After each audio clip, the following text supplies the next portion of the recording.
Hello, everyone. Welcome to the this panel for WriteHiveCon 2025, and this panel is the Trans Voices Rage Against the Machine. Despite the title, you will not be seeing Tom Morello present on this panel, or anyone else from Rage Against the Machine. That said, I am very excited to welcome you all here.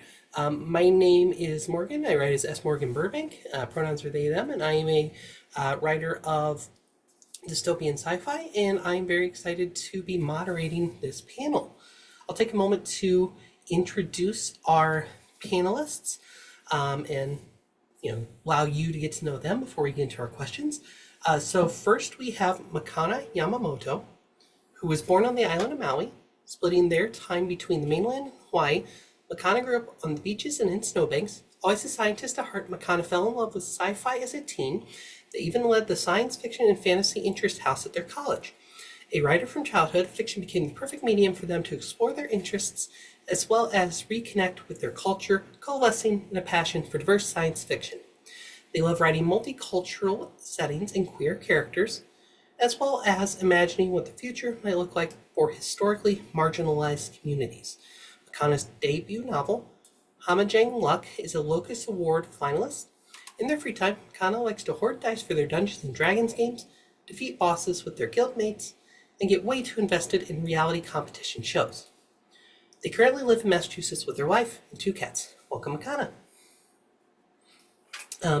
Next, we have R.M. Virtues. A profound lover of love and self-proclaimed son of the old gods, R.M. Virtues is an Afro-Native two-spirit best-selling author of romance filled with mythology, fairy tales, and folklore. He currently resides in Nevada on unceded Nuwuvi lands. When not writing, RM can be found watching horror movies, playing RPG video games, or falling down a research rabbit hole. Welcome, RM. Next, we have TJ Joye, trying not to choke on my own breathing, is a man of many faces. Born a little girl who yearned to be an adventurer, he mostly found adventures in books. Now a grown man, his adventures mostly consist of exploring cities along the United States eastern seaboard and attending various conventions. While he's not fond of showing his face, he is fond of talking about animals, manga, and his enduring love for stories about misfits and underdogs. A hunger for protagonists more like himself drove him to start writing books featuring queer and transgender characters. He currently resides in Delaware with his husband and 2 cats. Welcome, TG. And we also have Sandra Bond as part of our panel. Sandra Bond is a queer, trans author and poet who lives in Staffordshire in the United Kingdom. Formerly a lawyer, she escaped from the legal community before it devoured the last shreds of her mental health. As a consequence, she is much poorer but much happier, and now delivers prescriptions for a pharmacy in the daytime while planning what to write in the evening. She's had 3 novels published so far. Her latest, 3 Men in Orbit, a steampunk reimagining of Jerome K. Jerome's classic 3 Men in a Boat, was published in 2024. She is currently working on a fantasy series and attempting to subvert as many of that genre's tropes as she can while still appealing to its readers. Thank you so much for joining us, Sandra. All right, well, we will get into our questions. And I want to kind of open with a broader question, as I'm willing to bet that even though the attendance of this conference does historically lean more marginalized communities, more queer communities, that doesn't mean everyone watching, everyone in attendance is part of one of those communities. So I want to ask kind of an open question, as the folks on this panel are trans authors, I want to ask to you as a trans author, what is the best way to be able to support and to lift up trans authors, especially if you are someone who is not a trans author yourself? TJ, I'd actually like to start with you on this. If you have an answer, what would you say would be the best way to support or lift up trans authors? I feel like the best way to support any author you like, but especially marginalized authors, is word of mouth. Talk about the books you like. Rate and review them on the apps or the websites that you use to review your books. A lot of those books probably they don't have the big followings, they don't have the big fan bases. So those little things, just leaving a star review on like Storygraph or Goodreads, word of mouth, talking about it. Super duper important for anybody really, but your smaller authors and your trans authors especially, because the more people talk about your work, the more likely it is someone new is going to discover it. I would echo what TG said of really spreading word of mouth. I think that a lot of trans stories don't get the same hype that a lot of other stories might get. And so being able to spread word of mouth, being able to share your enthusiasm for the story is really incredible.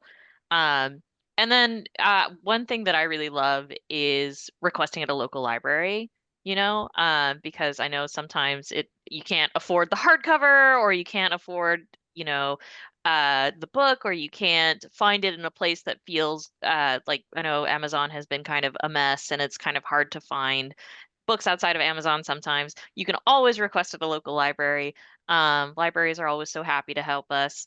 And so that's kind of leads into the word of mouth of people can find it at the library, people can share it with other people can continue to spread the word. Well, I'm glad you phrased it that way, because I think that to a great extent the best support for trans authors is other trans authors. It's a lonely thing to be an author, and it's a lonely thing to be trans, or at least potentially so.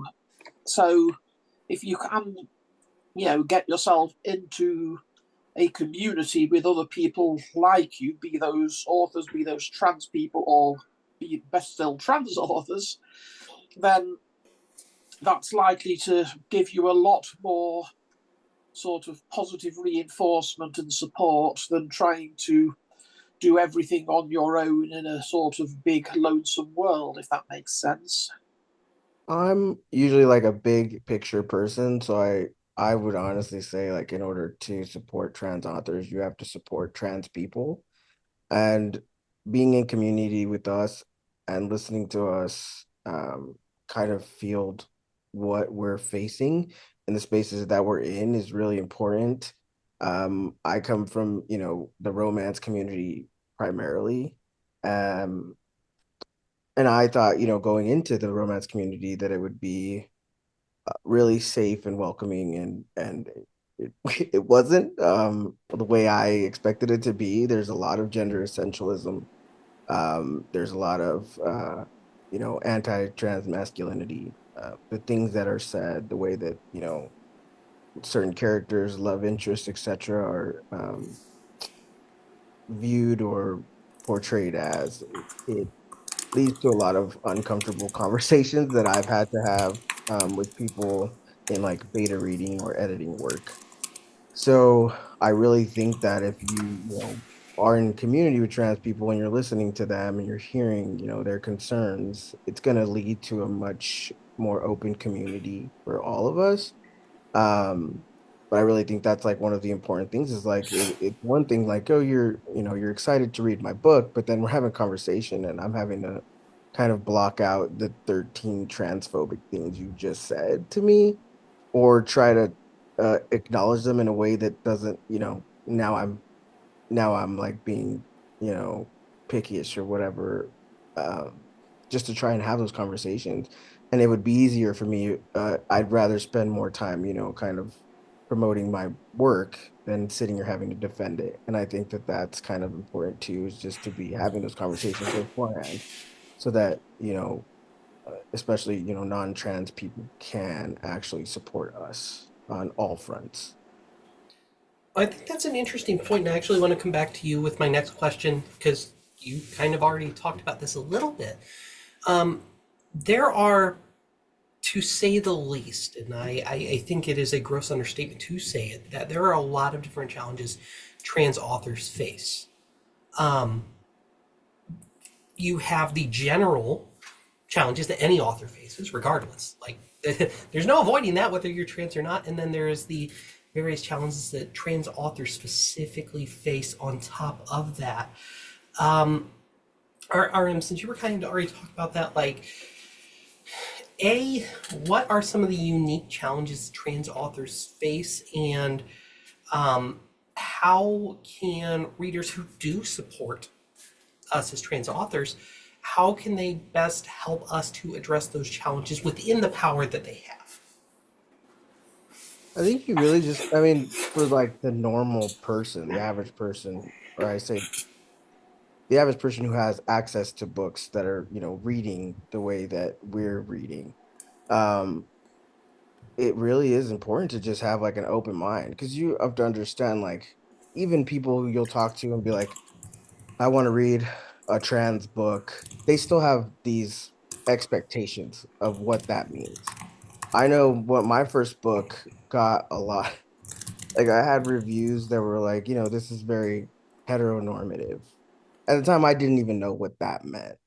And now it became this thing of like, oh, so I have dysphoria and all my characters had surgery already. And that makes it heteronormative, which was weird to me because I'm like, I'm literally dysphoric as we're speaking. Like I just had top surgery right before I published this book.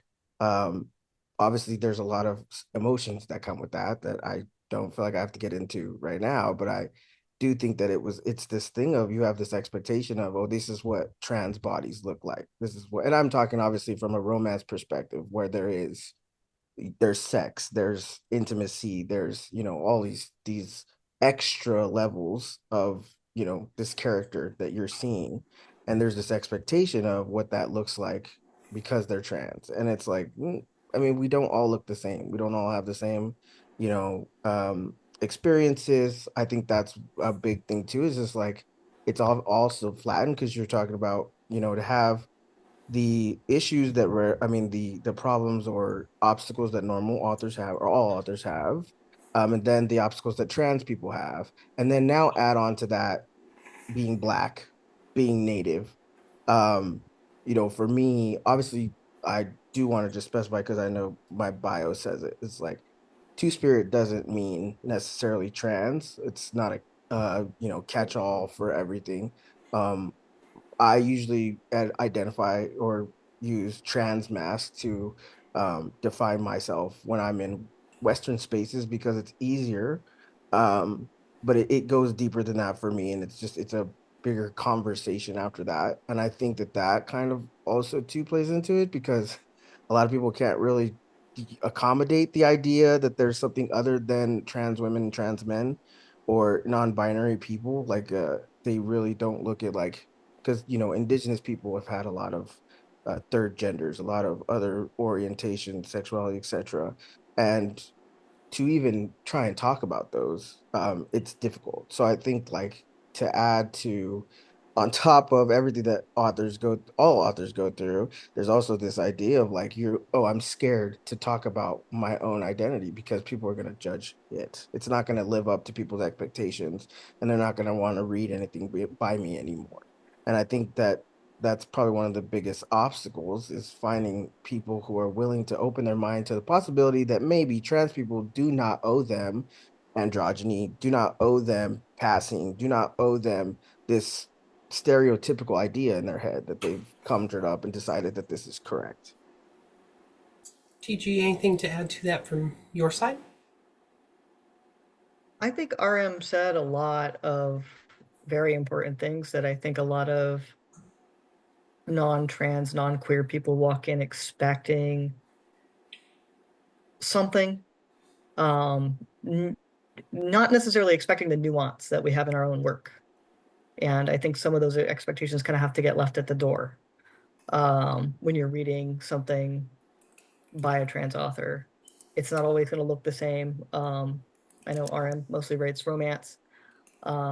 So when you're in an intimate situation and what people do and what role they assume in the bedroom and things like that might surprise people who turn a page and be like, wait, who's doing what now?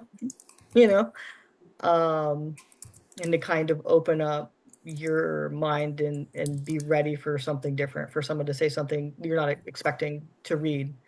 Because I think sometimes people do expect like a certain level of androgyny for trans people to assume certain roles in a relationship, and a lot of us don't feel that way. We're not easily boxed. We're not so easily defined in a lot of ways. I think a lot of trans people don't see themselves as just being in one box or another box. I think a lot of people use simpler terms when they're in certain spaces, but I think a lot of us have much more nuanced ideas of ourselves than we even express outwardly. And just being open and listening to trans people when they tell you stuff is like the easiest first step, is to believe trans people when they tell you things. Really echoing what RM and TG said, what I really resonated with just now with TG was this idea of nuance, right? There's so much nuance, there's so much variability, there's so much in betweens in trans identity, and I think it confuses people.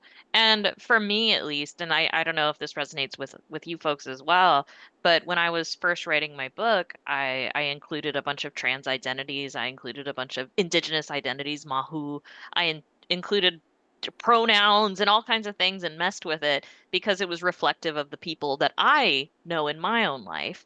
And when I was writing it, there was a moment where I was like, is this going to confuse people?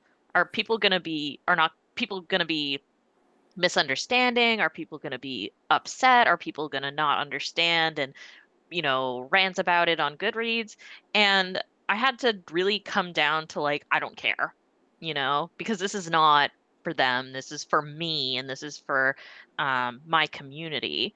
And I really echo what RM said about there's these challenges of both being trans and also being a person of color, being indigenous, these indigenous genders and ways of being that people don't quite understand. And I think that for me, it was really letting go of that fear. And so, to answer the other question from Morgan, which is what can readers do to support us? It is just being open-minded and recognizing that transness doesn't look a specific way. And when I say specific way, I usually mean, white, skinny, being able to be these certain bodies that you're expecting, these certain roles that you're expecting, and knowing that there's so much beautiful nuance and so much beautiful variation in trans identities. And maybe they won't make sense, and that's okay. To an extent, I think I've been fortunate. I've, hung around science fiction community and science fiction fandom for almost all of my adult life, long before I started actual professional writing. And if there is one thing you can say about, that community, it is that it's generally extremely enlightened. I might even use the word woke in a positive sense. And as a consequence, I've really, I've managed to avoid a lot of the struggles that that I might have otherwise had with self-identity. There are and acceptance amongst my target readership. I mean, there's obviously there's exceptions, as there are to everything, but One thing that, in meeting other trans authors, myself and my own experience, is that the experience of being a writer in and of itself, some people take that and it's something that they've been wanting to do since they were a kid. Other folks don't get into it till much later. And as a result, some of those trans writers who are, at various different stages in their writing journey, writing experience, are also naturally at various different stages of their experience, whether that be experiencing gender dysphoria, whether that being fully out, whatever it may be. Two authors who, are working through their author journey, regardless of where they're at in that, but might be experiencing gender dysphoria, might be experiencing, trying to come to terms with transness. What's the best advice you could give to those authors and to their experience as a writer coming from another trans author? And I'll start with you, Makana. Yeah. I mean, it goes along with what I was saying earlier, is just letting go of fear. For me, writing my books, I wrote a book before, and then I wrote Hamajang Luck, and now I'm writing Obake Code, which is a sequel. And through all of these stories, I was really exploring my own gender. And I didn't notice it at first. One thing I'll tell people is that Edie is a gender euphoric me. You know, I want to exist, and then Angel is also gender euphoric me. I just want to exist between these two poles. And so I think that writing is such an incredible way to explore yourself. And I think that the experience that a lot of people I've talked to have noticed of like, oh, I'm just gravitating toward writing queer characters. I'm gravitating toward writing trans characters, and I don't really know why. And it's usually because it's part of the own self-discovery. It's your psyche working through these things. And so I think that it is okay to experiment and learn and explore in your writing. And I think that there's a lot of fear of like, oh, you know, where am I in my journey? Is it okay? Are people going to disagree? Are people not going to understand?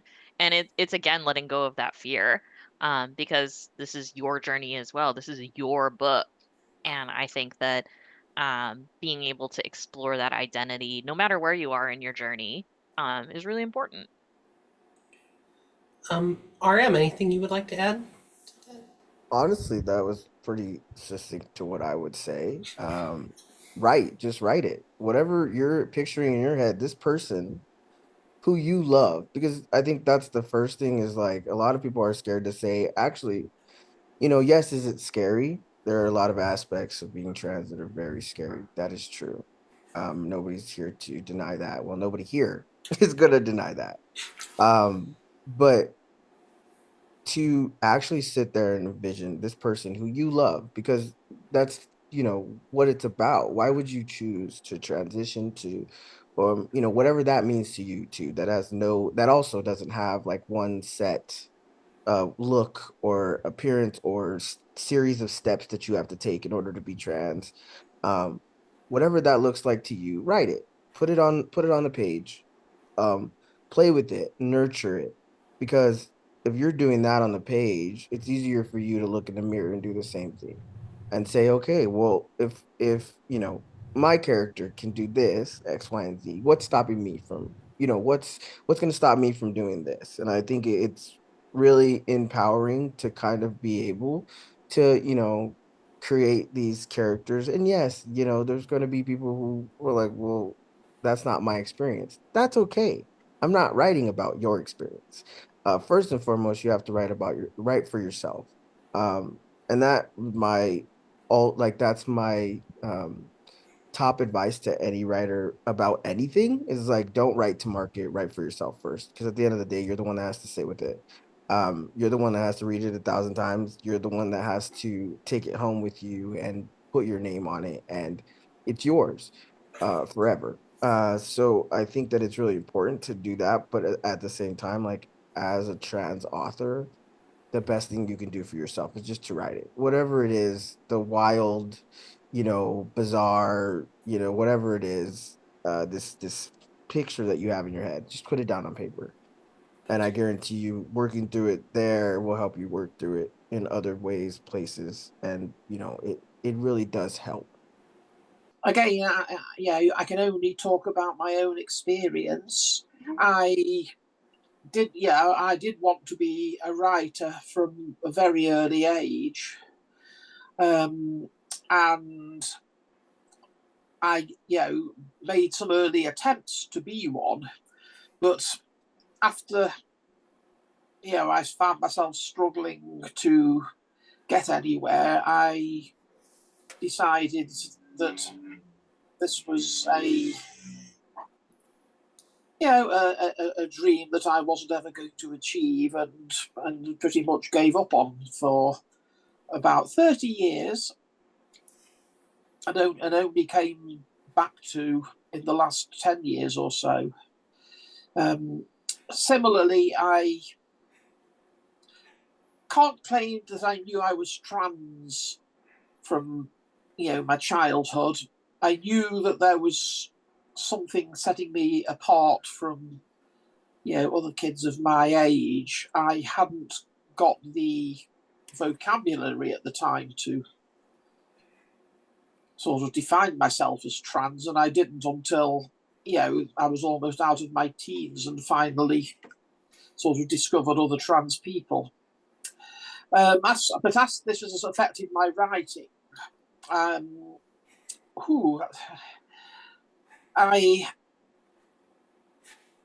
try not to sort of be too heavy-handed about any aspect of what I put in my novels. If I've got a message, well, as someone famous once said, if you want to send a message, use Western Union. I've always believed that if you're going to try and get a message across, the way to do it is to be subtle about it rather than sort of walking up and down the pages of your book waving a placard in your reader's face, if that makes sense. Okay. So I've got queer and trans characters in my fiction. I tend to make them such as an incidental basis, in a sense that this is just how they are, and here they are interacting with the other characters just like anyone else would, and the other characters just see this as being entirely unexceptional. Do you follow me? I think the only thing I really have to add is don't diminish yourself. I think a lot of trans people, and across the trans spectrum, it almost doesn't matter where you fall in there. We're all trying to get by, so we spend a lot of time kind of making ourselves small and unnoticeable. I know when I was writing my book, the thing that plagued me the most was thinking that no one would read it, and that putting it out there would be too scary. It'd attract too much attention. And the truth is like there's a lot of books out there. You're not going to attract that much attention usually. But also that like trans stories are important. Our stories are often removed from history. They've been removed from mythology, and there's a lot of things that we don't know. And one of the things I learned as I've kind of transitioned over the years is that we have so many rich, amazing stories that like only people in queer circles know. And so getting even fictional stories, getting those stories out, telling our stories, talking about our experiences is vital to the next generation. And so if you're struggling finding like a purpose, so to speak, while you're creating something, you gotta think about the next generation, younger trans people, or people who are still figuring it out, giving them something to read and maybe see themselves in. Because I know when I first started, it was web comics actually, where I first started seeing things with trans protagonists, and that's really where I felt seen for the first time, kind of in a medium, and it not only helped me feel that strength to write my own book, but also help to make me feel more connected to something that I really cared about. I really love comics. Unfortunately, I'm too slow to draw my own, so I took up writing instead. But that feeling of knowing that someone else feels the same way I do about something, their body or themselves, was a really unique experience, and I think that's worth a lot. And I think what you bring up there kind of goes into something that I think a lot of trans people experience. Webcomics is certainly a place where I know a lot of folks have gained exposure to trans individuals for the first time. In some cases, it's video games. In some cases, it's books, and I think that's a growing thing, even if it wasn't historically the case. Not everyone like a struggle that a lot of people go through in their trans journey. Not everyone certainly, but that a lot of folks go through is. TG, you talked about not being able to define a box and not everyone fits into it. And absolutely, that is certainly the case. And in many instances, it's because it's hard to put terms around them because we don't necessarily know the terms. We don't necessarily see the representation in ways that many other people would in fiction, in movies, in insert media here.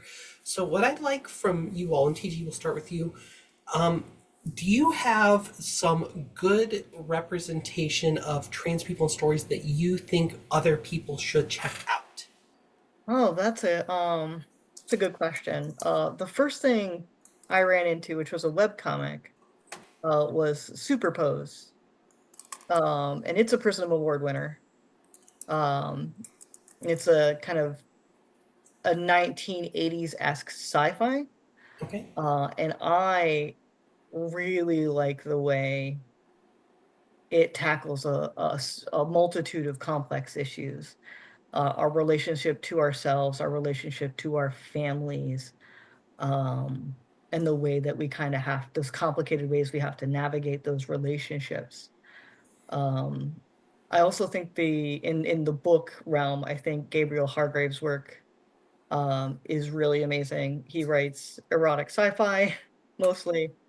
It's a weird blend, and I wasn't sure how it would work, but I think he does a good job of blending in queer joy, like in kink and sex, but also uh, um, that anxiety that we feel right now about the state of the world. It's a dystopian setting. They on Earth, there's like a Christo-fascist regime. Our characters live in space and are sex workers and are just, well, they're doing very well. There is still that danger, right? The purity government is constantly kind of this vague threat in their lives, and sometimes a real threat in their lives, and in the case of these books. And I think he captures something about the anxiety, but also like the finding joy during these kind of stressful times. And he does it in such an amazing way. I wasn't expecting to enjoy his books as much as I did, but I think they're excellent. I mean, as I've already hinted in some of my previous responses in this panel, I am old. I am as old as dirt. And so when I was a young person and I was sort of reading voraciously, there were negative and there were positive things out there. I mean, the first non-fiction book that I read about trans issues was by Janice Raymond. I don't know whether you are familiar with Janice Raymond. These days, I think we would probably call her a TERF, but she was incredibly anti-trans, and that book just made me want to, sort of give up entirely. But fortunately for me, I'd also, at this point, I'd discovered science fiction. I'd started to read a lot of it, and there were various books that gave me, I suppose you could say, gave me hope, gave me examples of how I thought it would be a lot nicer to be. And we are talking here things that were, I was reading in the 1980s and that had been written largely in the 1970s. So, to an extent, things, they're from a sort of much older era, but at the time they were incredibly important and helpful to me. I'm talking about here things like Ursula Le Guin's The Left Hand of Darkness. I'm talking about novels by John Varley. In the Le Guin, you have a race of that will literally sort of change gender, at their own leisure. And in the Varley, we're looking at a future where remodeling your body or changing your physical gender is presented as being about the same level of importance and difficulty as going to the hairdresser would be today. And both of these, played a very large part in getting me hooked on science fiction, and eventually led to me writing it.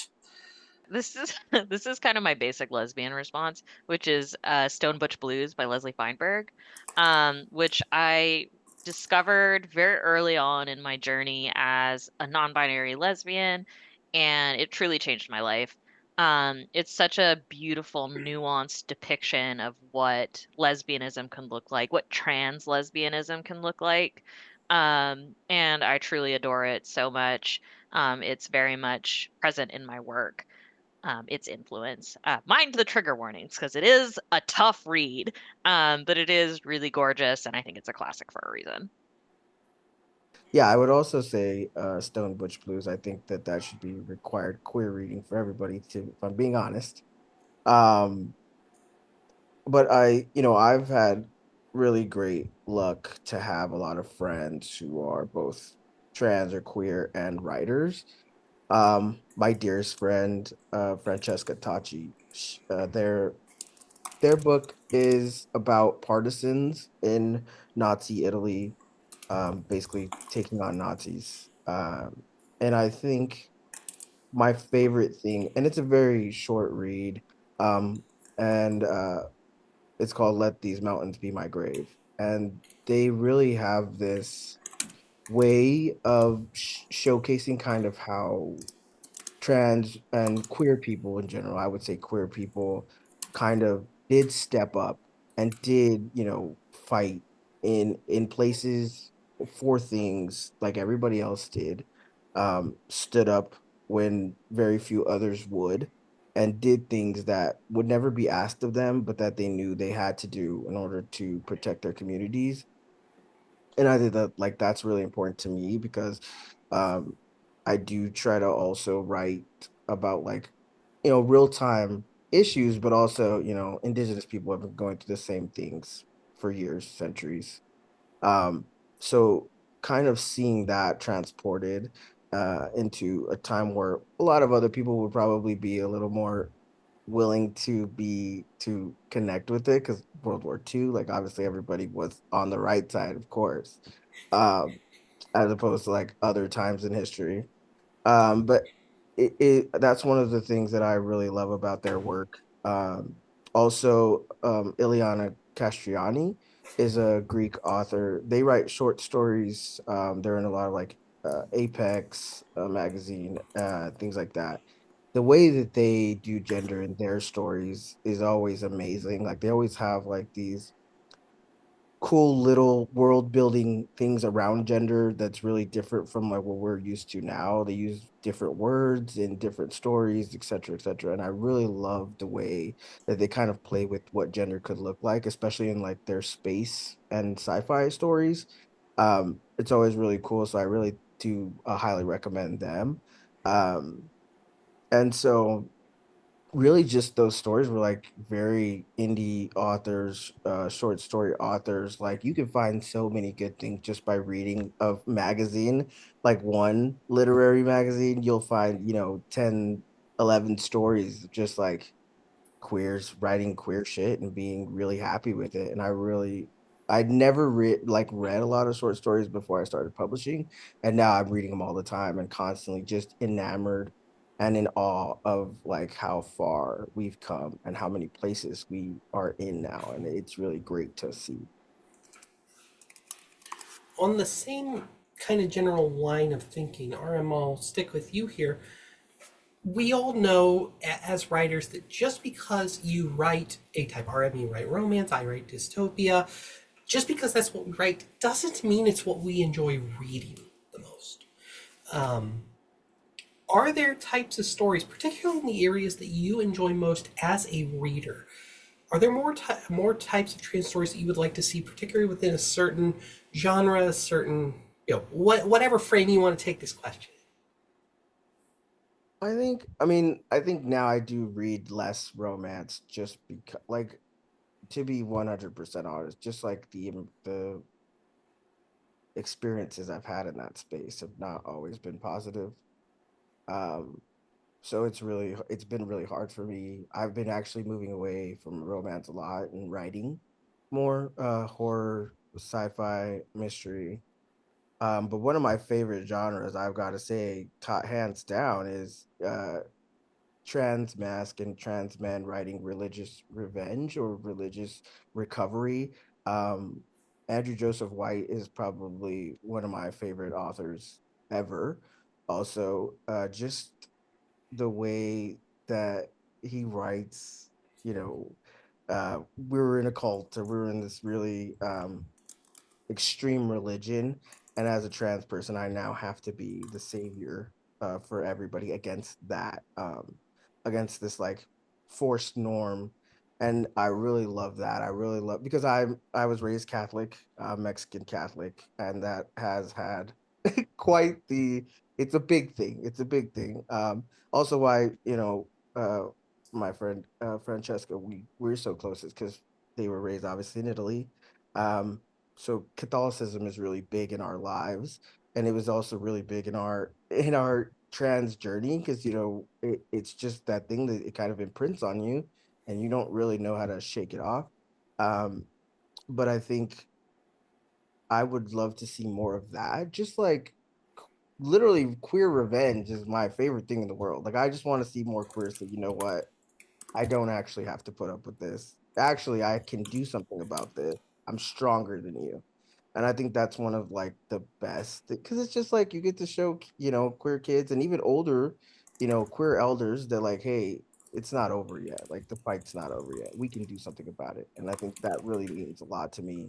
And it's definitely my favorite gender. I mean, my favorite gender too, my favorite genre. And I would love to see a million more stories just like that.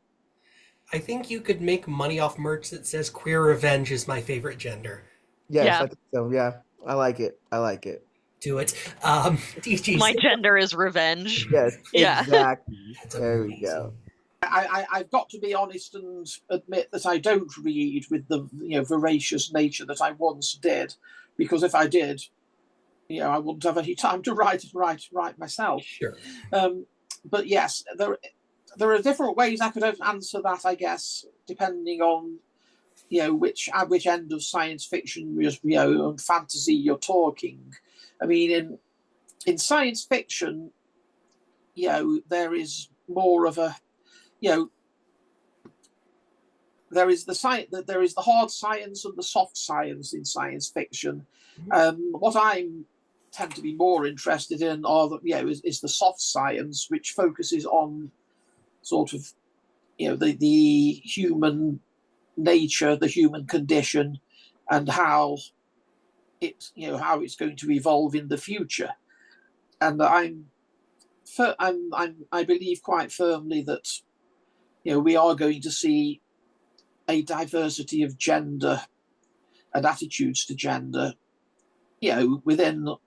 probably within our lifetimes now, because anyone who's paying any attention to young people today will see sort of attitudes that are, almost unheard of to, when, would have been incomprehensible even when I was at that age.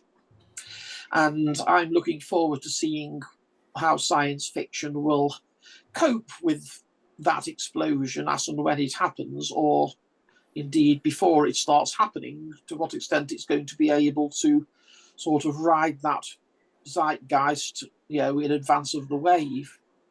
At the fantasy end of things, obviously, we've got a much broader range of options available, because we aren't so much bound by scientific, fact and theory.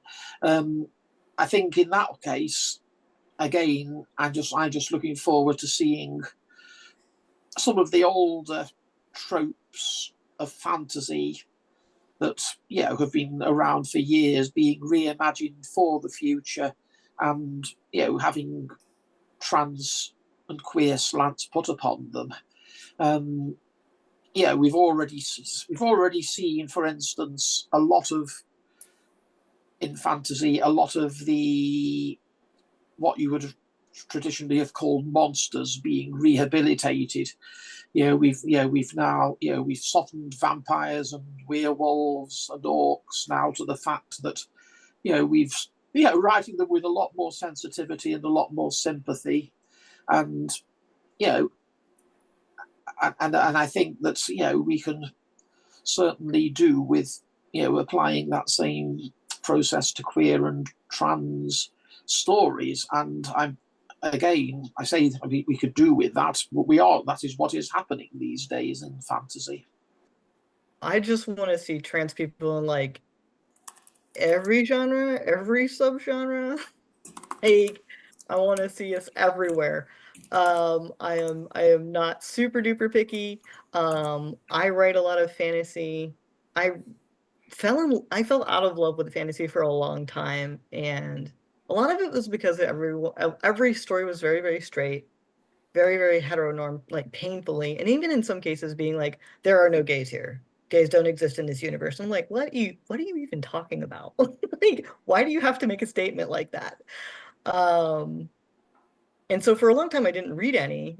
And I'm kind of coming back and cozy and things like having some more queer people and stuff, but I feel like high fantasy still lacks a lot of diversity in every way, not just about queer people, but like people of color and stuff too. And I think it's getting better, but it's still slow. Same with sci-fi. I think it's getting better. And I actually feel like I think I probably know more queer sci-fi books and fantasy books, but also particularly adult stories. YA kind of exploded, and I feel like a lot of stuff gets shoehorned into YA, especially in traditional publishing. And I think it's gotten real hot, and people really love to read it, which is great. But we only see like I think YA only goes up to like young 20 somethings, and we don't see a lot of older trans people. We don't see a lot of older trans characters kind of generally outside of like your memoirs or autobiographies and things like that. And I think that like older trans people just across the board was kind of one of the reasons I started writing, because everyone was handing me was either a YA or a romance book. Nothing. I've read some amazing romance since then, um, but it was like there's got to be more. There's got to be more than like every category. Just go nuts. Whatever you mystery, um, whatever weird horror, sci-fi, fantasy, whatever the sky's the limit. Just add a trans person to it or whatever you want to do. Like, go for it. All of it. All of it. I want all of it. Makana, same question to you. Well, science fiction is a little bit my special interest, so I read mostly sci-fi. I do have a weakness for romance, so I do foray into romance as well, but I think my main genre that I write and read is sci-fi.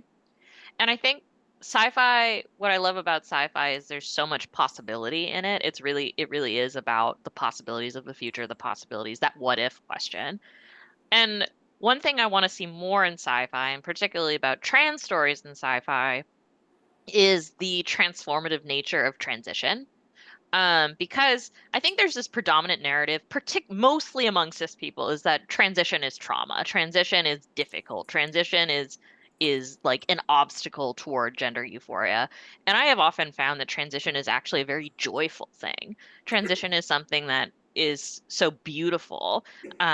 And thinking about it as a way to transform your body and transform your mind and transform your very self, I think is very powerful.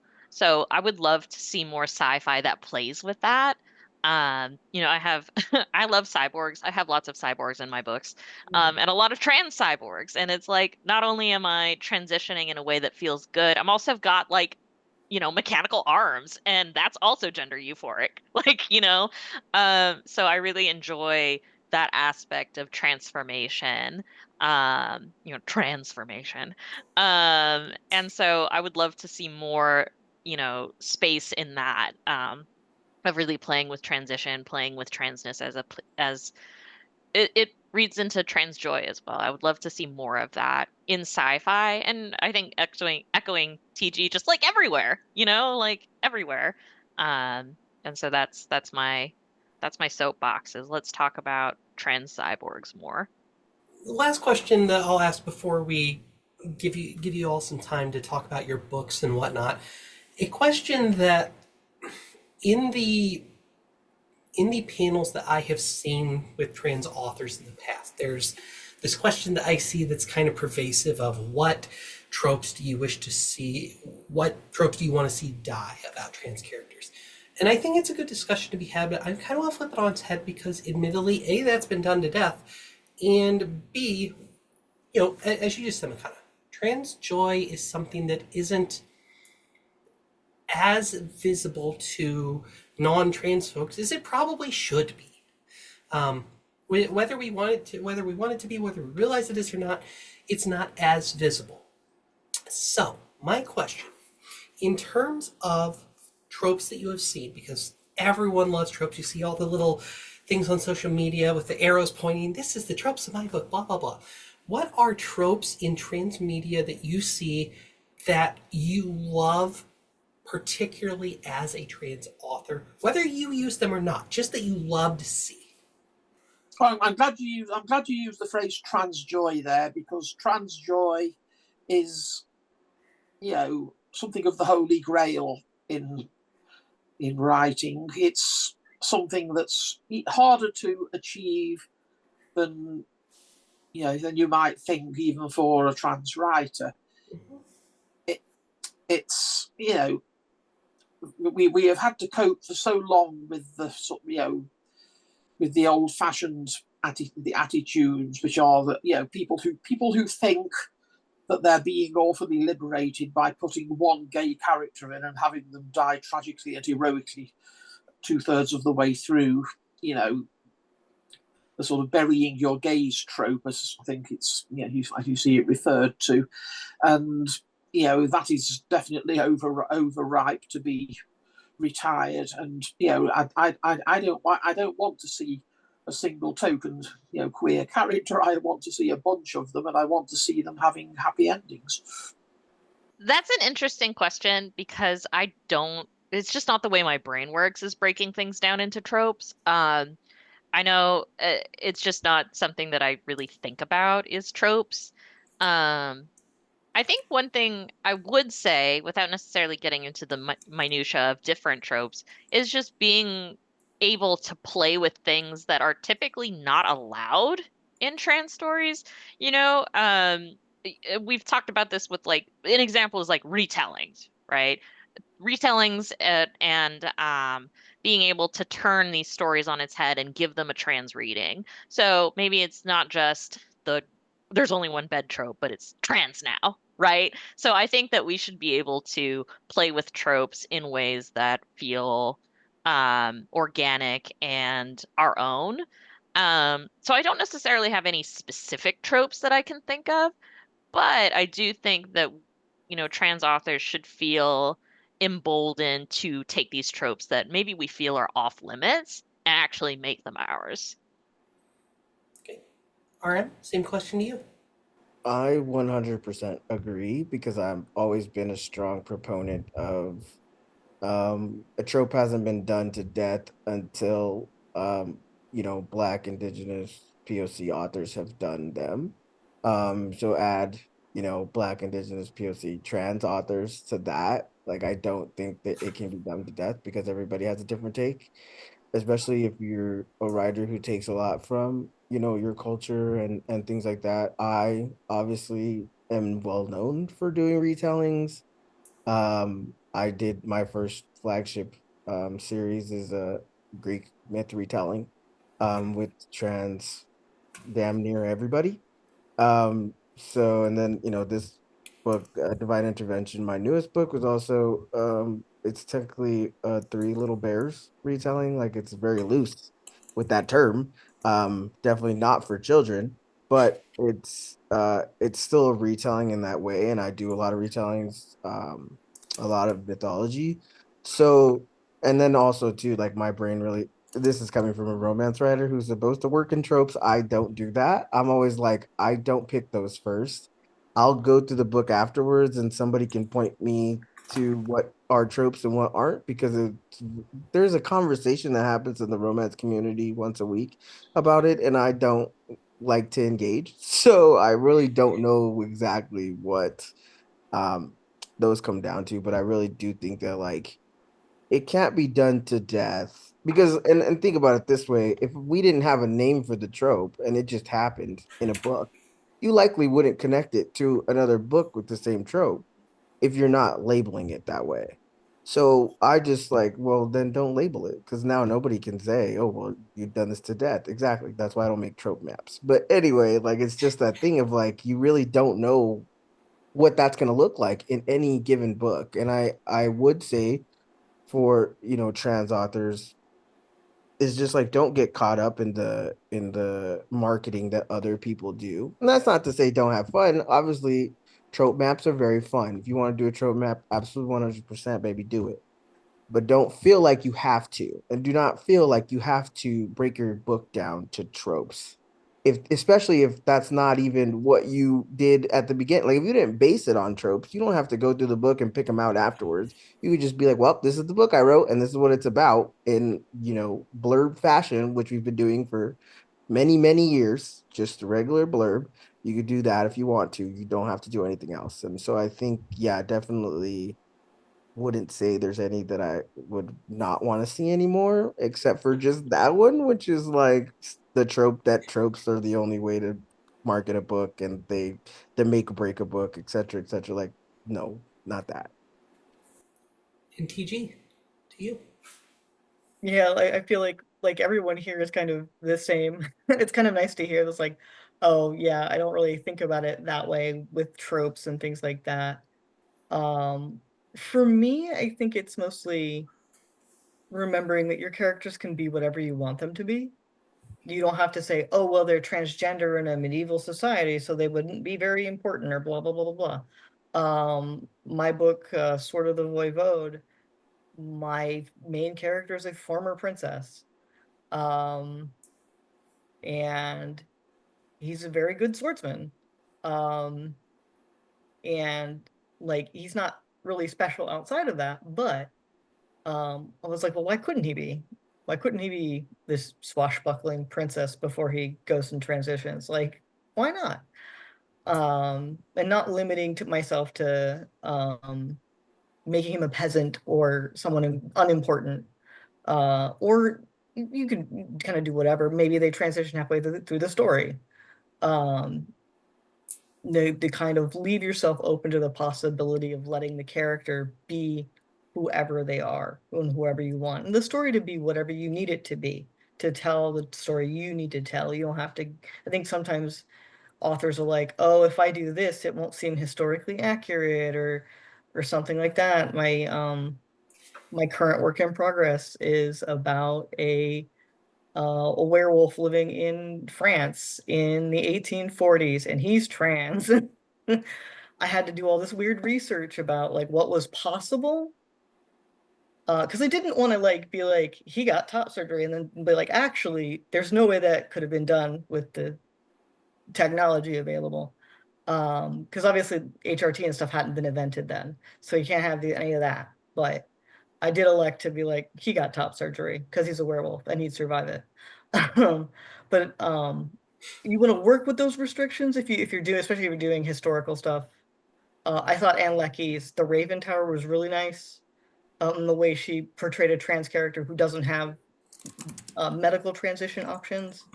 Um, and handled it very respectfully and incredibly well. The Raven Tower really blew me away for the way she did that in that setting, in that kind of quasi medieval setting.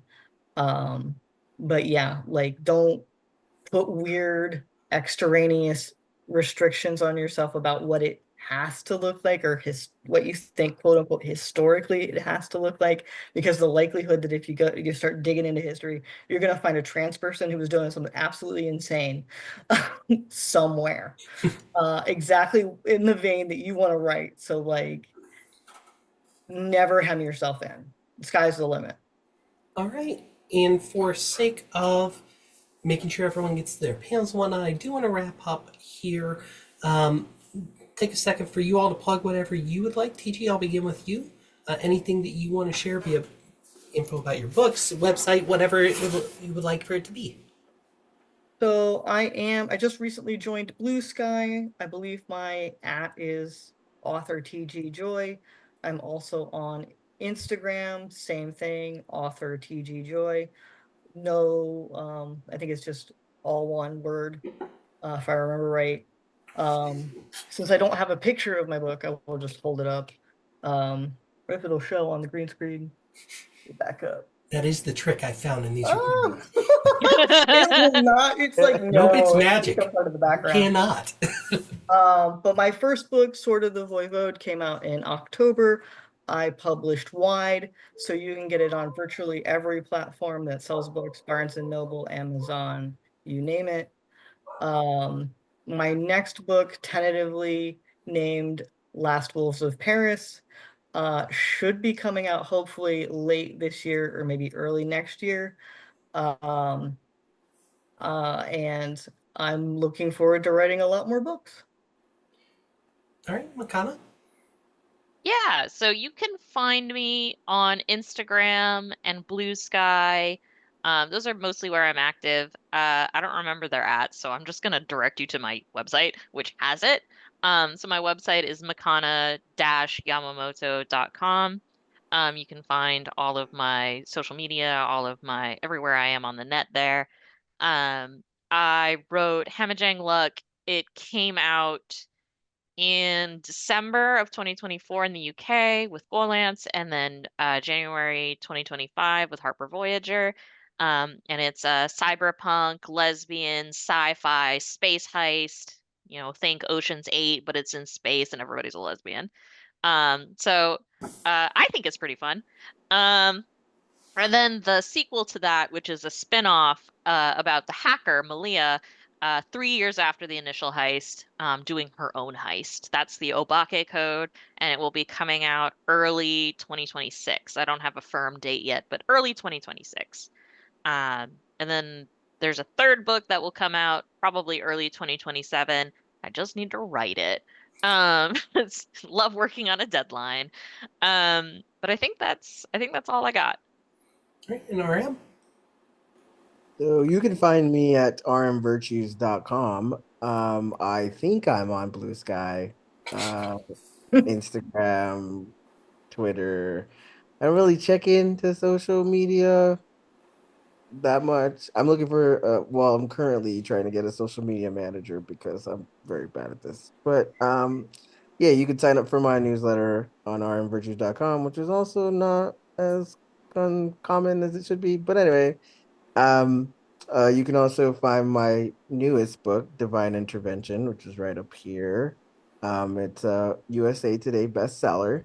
And it's basically polyamorous, two spirit, agender mask, angels and demons, also heist, um, to some extent at an auction house. And it's actually part of a bigger series with 5 other authors. So we each wrote a book, and then we have 3 volumes, 2 books each. Mine is with Katie Roberts. The second word of her title is escaping my mind. I mean, but if you look for my book, it's on the other side, the paperback. So it's 2 books in one. And then yeah, the rest of my books are also on my website, and you can also find me on Patreon at RM Virtues as well. Well, as I said, my name is Sandra Bond. I have a website at sandrabond.com. Now that is Sandra-bond.com. The hyphen is important because if you don't put the hyphen in, you'll find yourself looking at a page from a California dog walking service.